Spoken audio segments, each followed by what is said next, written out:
ঈদ উল ফিতরকে সামনে রেখে সারা দেশের মতো কুষ্টিয়ায়ও জমে উঠেছে কেনাকাটা।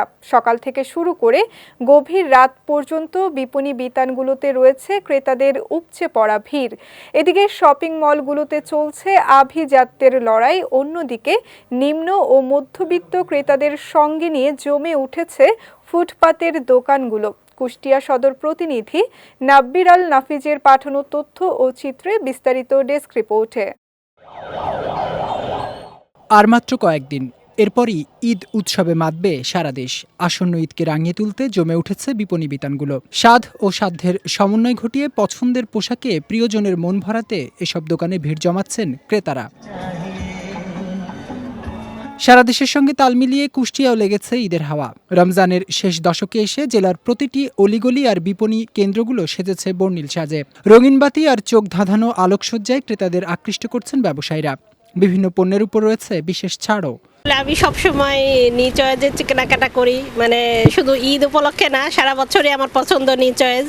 তাই অন্যান্য দোকানের কি অবস্থা আসলে আমি বলতে পারবো না, তবে এই দোকান আমার সবসময় কমফোর্ট দেয়, সবসময় কেনাকাটা করতে পছন্দ করি।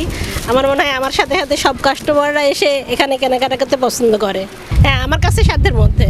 এই নিজের পরিবারের সবার জন্য, বোন, ভাবি, ভাস্তি, ভাগ্নে সবার জন্য কিনছি।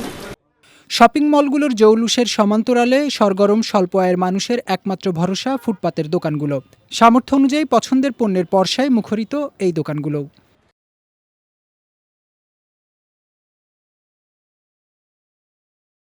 প্যান্ট কিনছি, শার্ট কিনছি, স্যান্ডো গেঞ্জি কিনছি। ওই তোপার আকারে মনে করেন যে দামাদামি বেশি করছে এবং মনে করেন যে না নেওয়ার মতন যেরকম অবস্থা বাজারে তাদের কিনা চলে না। আজকে মার্কেটে গিয়েছিলাম, প্যান্ট শার্ট গেঞ্জি আমরা কিনেছি। গতবারের তুলনায় এই বছর দ্রব্যমূল্যের দাম বা প্যান্ট শার্ট কিনছি অনেক অনেক চড়া দাম। সামনের বছরের বেচা কেনা একটু ভালোই ছিল, তবে এই ব্যবসা একটু কম, তবে মালের দামই একটু বেশি। খুব বেশি না ভাইজান, বেচা কিনা কম, আসছে মানুষ কম বাজারে। আভিজাত্য আর সাধারণের মেলবন্ধনে ঈদ আনন্দ ছড়িয়ে পড়বে প্রতিটি ঘরে। সব বিভেদ ভুলে খুশির জোয়ারে মেতে উঠবে প্রতিটি প্রাণ, এমনটাই প্রত্যাশা কুষ্টিয়াবাসীর। বিজয় টিভি নিউজ ডেস্ক।